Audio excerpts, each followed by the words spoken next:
여러분 안녕하십니까? 동양철학과 인문학이라는 주제로 강의하고 있는 성균관대학의 최일봉 교수입니다. 오늘은 지금까지 이 유교, 불교, 도교를 가지고 동양철학과 인문학이라고 하는 주제를 제가 엮어왔는데요. 그것을 이제 종합하는 의미에서 강의를 하고자 합니다.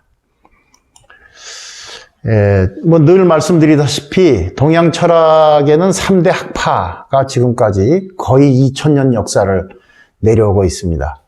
바로 유교와 불교와 도교라고 하는 것입니다. 많은 분들이 이 유교, 불교, 도교는 서로 각각의 학파니까 서로 대립만 한다 이렇게 생각을 하지만 사실 동양 철학의 역사를 본다면 이 유교, 불교, 도교는 대립도 했지만 상호 보완하고 상호 영향을 주면서 발전해왔다. 이렇게 보는 것이 더 정확한 견해라고 생각하고요. 저는 주로 이렇게 유교, 불교, 도교가 어떻게 상호 보완하고 있는가. 그래서 이것이 큰 틀에서 하나의 동양 철학이라고 하는 이런 흐름을 형성하고 있는가 하는 것에 관심이 많고 그런 쪽으로 주로 공부를 해왔습니다. 그러면 제가 지난 시간에도 말씀드렸지만 모든 철학이든 윤리든 어떤 사상이든 문제는 바로 인간이 가지고 있는 가치의식에서부터 출발하는 것입니다. 근데 그것을 유교는 인사상이라고 하는 것을 그 가치 문제를 해석을 했고 불교의 경우는 또 해탈사상이랄지 공사상이랄지 또 노자를 비롯한 도가 철학에서는 이제 무위자연이랄지 그런 개념을 통해서 그 인생의 가치 문제를 해석하고 해결하는 것이 바로 동양 철학의 특징이다.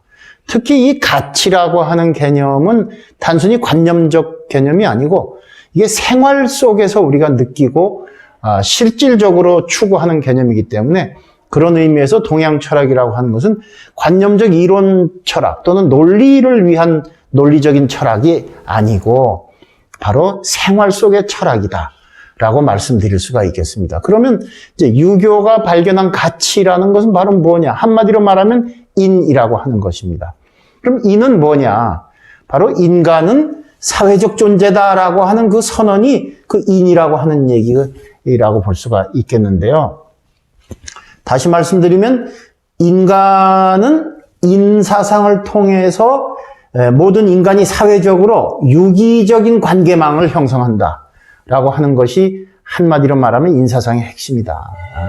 유기적 관계망이라는 것은 인간이 서로 소통하는 그런 인간관계를 뜻하는 것인데 소통될 때 인간 사회가 원활하게 갈 수 있고 소통하지 않을 때 분쟁과 투쟁의 역사가 발전돼 가는 것이겠죠. 그럼 크게 보면 인간의 그 유기적 관계망은 우리가 어떻게 볼 수 있느냐? 굉장히 오래된 개념인데요. 오륜, 맹자에 나오는 개념입니다. 무려 2300년 전 개념이긴 하지만은 오륜, 부자유친, 부부유별, 장유유소, 붕우유신, 군신유의. 이거 모르는 분은 아무도 없겠죠. 그런데 현대 사회에 와서도 우리는 이 인간관계의 망으로부터 벗어날 수가 없습니다. 부자, 아니 내가 부모 없이 존재할 수 있나요? 또 부부, 또 내가 내 자식, 그리고 또 뭐 인간이 서로 앞으로 계속 존속하기 위해서 우리가 혼인하고 부부관계가 반드시 있어야 돼. 가정이 있으려면. 그리고 장유유서, 그러다 보니까 형제가 있기 마련이고 친척 간에 서로 나이가 많은 사람이 있고 적은 사람이 있고 장유유서가 될 수 있고 그리고 친구라고 하는 관계가 무엇보다 중요하죠.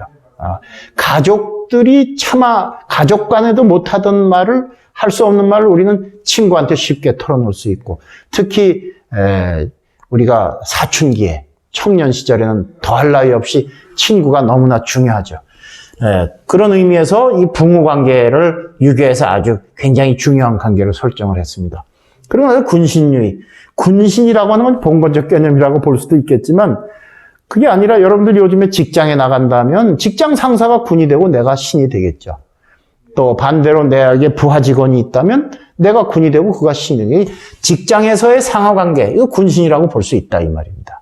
여기에 부자 관계는 친해야 한다. 부부 사이에는 서로 구별이 있어야 한다. 나이가 많고 적은 사람에게 사이에서는 어떤 질서가 있어야 한다. 친구 간에는 믿음이 있어야 한다.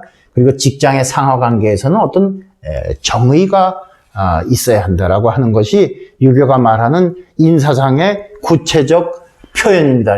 이런 덕목이 실현될 때 친별서신의례 이런 덕목들이 전개될 때 인간이 유기적인 관계망을 구축할 수 있다. 이런 얘기가 되겠죠. 그래서 그 인을 좀 더 철학적으로 표현하면요. 우선 감정적으로는 측은지심 인지당 그랬어요. 우리가 남을 불쌍하게 보고 남을 도와줘야 되겠다고 하는 그런 감정이 있을 때 우리가 서로 관계를 가질 수 있는 거죠. 그러니까 사랑이라고 하는 그런 지고지순한 감정도 출발은 무엇부터? 측은하다는 감정부터 출발하는 것이죠. 그래서 인의 단서다. 이런 얘기를 맹자가 했고요. 이 얘기는 인자여 천지만물 위일체. 인한 사람은 어떤 사람이냐? 천지만물과 한 몸이 되는 것이다. 그래서 이 형이상학적으로 확장이 돼서 인간관계뿐만 아니라 세상 만물과 소통할 수 있는 것이 바로 인사상이다. 이쯤 되면 이것은 불교나 도교의 영향도 상당히 받았다고 볼 수가 있습니다. 자, 그런데 재밌는 것은 유교에서 가장 핵심적인 문제 중에 하나가 바로 심의 문제라는 것입니다. 그게 뭐냐 하면 우리가 진정한 가치를 실현하는 데 있어서 그 주체가 되는 것도 우리의 마음이고 그것을 방해하는 것도 우리의 마음이다. 이런 얘기예요. 인심유의, 도심유의라고 하는 말이 아주 먼 고전인 서경에 나옵니다. 이미. 근데 인심이라는 건 이건 뭐냐? 사심, 자기만 생각하는 마음이고 사욕, 자기의 욕심만 차리는 것이 이걸 인심이라고 하고 도심은 공심, 남과 나누고 남을 배려할 줄 아는 마음을 공심이라고 그랬어요.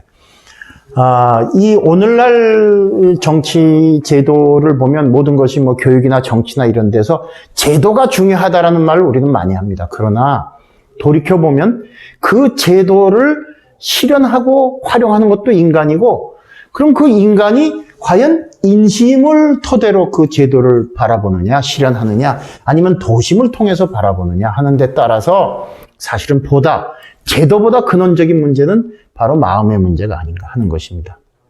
그래서 불교에서도 공사상을 얘기했는데 공사상이라는 건 한마디로 말하면 자기 마음 속에서 자아에 대한 아까 말한 그 인심, 즉 사심에 대한 집착을 얘기하고 그 사심을 초월하자고 하는 것이 불교의 공사상이다. 그런 의미에서 사심을 초월한 진정한 자아는 바로 공공적 자아다 이 말이에요. 불교는 집착을 치유하는 것이 불교다.